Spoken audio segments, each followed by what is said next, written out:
Hey, how's it going, you guys? This is petplatypus here, and it's time to review Hunter x Hunter episode 41. Remember how I said in the last couple episodes I wasn't really as invested? Yeah, investment is back. This episode was pretty great. We get going in Killua.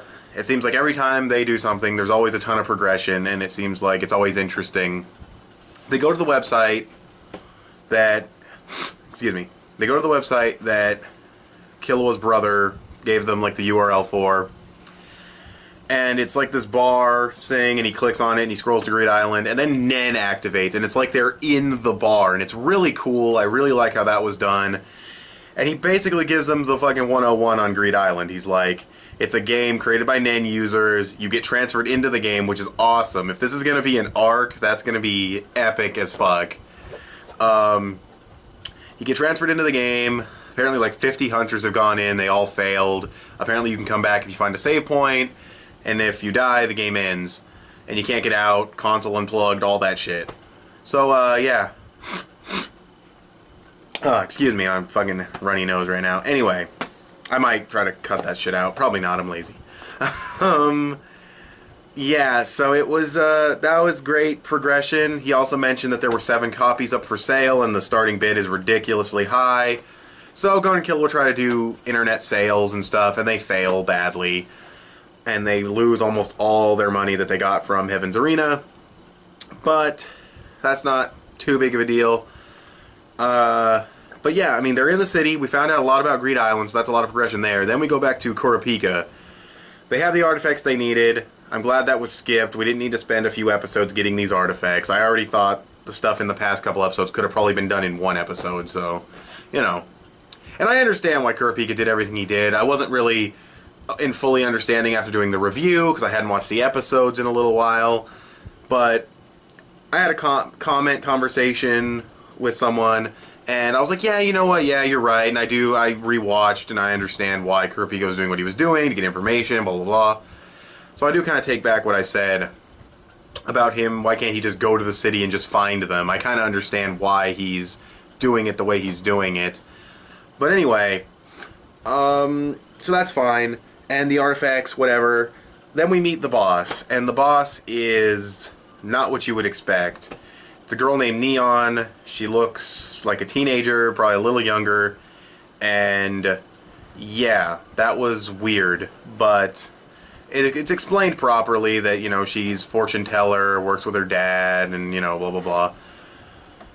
They're doing their bodyguard stuff. We see her tell fortunes with this crazy fucking Nen ability. I'm assuming it's Nen, where this weird ghost thing comes out and shit.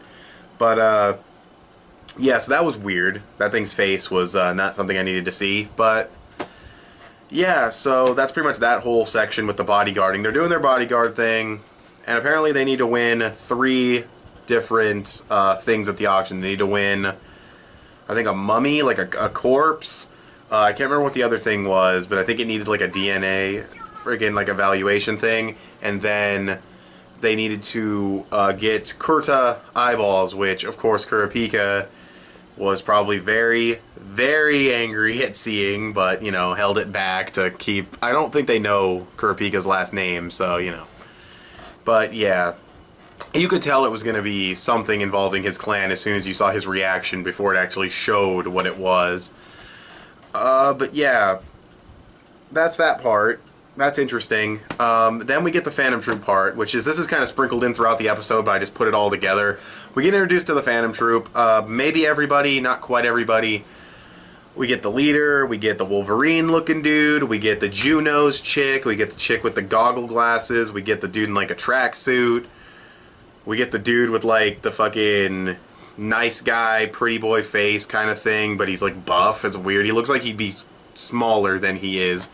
We get, oh, who else was there? The mummy dude, the Frankenstein dude, the samurai dude, the little fucking dude with like the mask covering part of his face, some weird little chick with hair covering everything.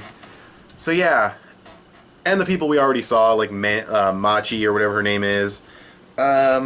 So yeah, they're all pretty much fine. I didn't dislike any of them. Well, actually, no, I kind of dislike the dude with like the collar that goes over. I don't know why. He barely says anything, but for some reason I just don't like him at all. He annoys me for some reason. I have no idea.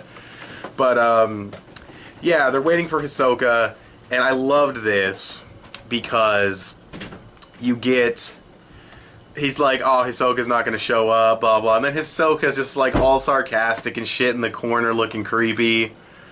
Not even 2 minutes, Hisoka is there, and he already makes a fucking sexual face. It's ridiculous. You gotta love the guy. And we see the leader, and they basically say, we're going to steal everything and kill everyone who gets in their way. So they are not playing around. So yeah, overall I thought this was a great episode. I thought the progression with explaining Greed Island was great. The auction is starting in the next episode. I would assume everyone's in the city except Leorio. The Phantom Troop is ready. Their plan has been established. So as far as story progression goes, this was definitely a great episode. Animation was all good. We didn't get much of the personalities of the Phantom Troop, but I like their personalities. I like their designs. But yeah, you know, fucking Hisoka. So he's there too, and that's always awesome. So yeah, that's pretty much the entire episode. And yeah, I mean, the thing about, and the other thing I want to mention about this Phantom Troop real quick before I end this, they don't look super unique overall, but they kind of look unique considering what they are, you know what I mean? Like, you see the one dude who looks kind of normal, regular hair, his face looks like a nice guy or whatever, then he's kind of buff or whatever, then you got the dude in the tracksuit or whatever, and you have the girl with the big goggle glasses, and it's like they don't look evil or mean or anything. Like the one dude, the Wolverine dude, I like him, he's awesome, he's a badass, and he hasn't even done anything yet, but I like that guy. And I kind of like the samurai guy dude too, but none of these guys look or act all that vicious or mean or evil. So it'll be interesting to see how they are in combat, you know what I mean? But yeah, overall, I thought this was a great episode. Like I said, I'm going to give this episode an 8.5 out of 10. And yeah, thanks for watching. Tell me what you guys thought below. I'll talk to you guys later. Bye.